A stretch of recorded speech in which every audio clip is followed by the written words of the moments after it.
கிரிக்ஸிப் பார்த்து கொண்டிருக்கும் நேர்கள் அனைவருக்கும் வணக்கம். இன்னைக்கான வீடியோ என்ன அப்படின்னா, ஐபிஎல் 2024 இன்னும் ஒரு சில தினங்கள்ல ஆரம்பிக்க போகுது. ஸோ ரொம்ப ஒரு எக்ஸைட்டடான ஒரு டோர்னமெண்ட் அப்படின்னே சொல்லலாம்.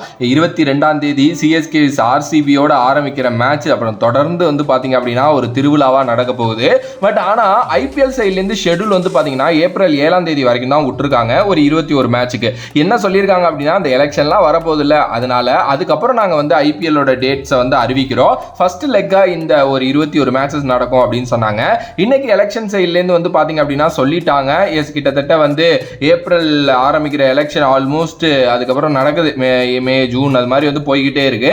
ஸோ இப்போ எப்படி இந்த ஐபிஎல் ஷெடியூல்லாம் வரும்னு யோசிச்சுட்டு இருந்தப்போ காலையிலேருந்து ஒரு நியூஸ் என்னன்னா, எப்பா ஐபிஎல் வந்து துபாயில் நடக்க போதாம்பா, யூஏஇக்கே மாத்திட்டாங்கப்பா, துபாய் சார்ஜா அது மாதிரி ஸ்டேடியங்களில் நடக்க போகுது. எப்படி ஐபிஎல் 2020-21 துபாயில் நடந்துச்சோ அதே மாதிரி இதுவும் வந்து நடக்க போகுது இந்த செகண்ட் லெக்கும் அப்படின்னு சொல்லிட்டு இருந்தாங்க. ஒரு சைடு வந்து பாத்தீங்க அப்படின்னா, என்னடா இது போய் இந்த வருஷம் மேட்ச் பார்க்கலாமேன்னு யோசிச்சோமே அப்படின்னு சொல்லிட்டு இருக்கு ஒரு சில பேரும். இன்னொரு சைடு எப்பா சமப்பா துபாயிலேயே நடக்கட்டும், ஏன்னா அப்பதான் சிஎஸ்கே சென்னையில மேட்ச் ஆட மாட்டாங்க, எம்எஸ் தோனி வந்து இன்னும் ஒரு வருஷம் வந்து திருப்பி விளையாடுவாரு அப்படின்லாம் வந்து பாத்தீங்க அப்படின்னா சொல்லிட்டு இருந்தாங்க. ஈவன் தோ அது வந்து பாத்தீங்க அப்படின்னா எப்படி பரவ ஆரம்பிச்சிச்சுன்னா, பிசிசிஐயோட அஃபீஷியல்ஸ் இருக்காங்கல்ல, அவங்க எல்லாருமே இப்போ ரீசெண்டா துபாய் போயிருக்காங்க. துபாய் போயிட்டு அங்க நிறைய மீட்டிங்ஸ் அட்டென்ட் பண்ணியிருக்காங்க. ஸோ அப்படி போனதுனால தான் ஓகே, ஒருவேளை அந்த செகண்ட் லெக் துபாயோங்கிற மாதிரி நியூஸஸ் கசிஞ்சு வெளியில வர ஆரம்பிச்சிருச்சு. பட் ஆனா இப்போ கிரிக் பஸ் இருக்காங்கல்ல, அவங்களுக்கு வந்து பாத்தீங்கன்னா ஜெய்சா ஒரு இன்டர்வியூ ஒன்று கொடுத்திருக்காரு. அதுல அவர் ரொம்ப தெளிவாவே சொல்லிட்டாரு, இல்ல நாங்க போனதெல்லாம் வேற ரீசனுக்காக, ஐபிஎல் ஃபுல்லாவே வந்து பாத்தீங்கன்னா இந்தியால தான் நடக்கும், இப்போ இல்ல இன்னும் எத்தனை வருஷம் ஆனாலும் இந்தியால மட்டும் தான் நடக்கும் அப்படிங்கிற மாதிரி வந்து பாத்தீங்கன்னா சொல்லிட்டாங்க.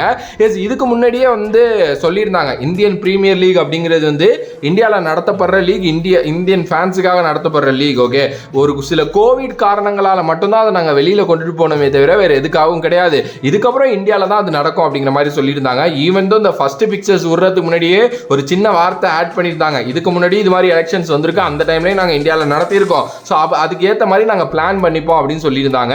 ஸோ அவ்வளோதான், இந்தியாவில் தான் நடக்க போது, எந்த ஒரு மாற்றமும் கிடையாது. காலையிலேருந்து வந்த நியூஸ் வந்து அது அப்படியே பரவி வந்துச்சு தானே தவிர அது வந்து பார்த்தீங்க அப்படின்னா கரெக்டான நியூஸ் கிடையாது. ஓகே, அண்ட் மீதி இருக்கிற ஷெடியூல் எப்போ ரிலீஸ் ஆகும் அப்படிங்கிற அந்த கேள்வி உங்களுக்கு மேபி வரலாம். ஸோ இன்னைக்கு தானே எலெக்ஷன் டேட் ரிலீஸ் ஆயிருக்கு.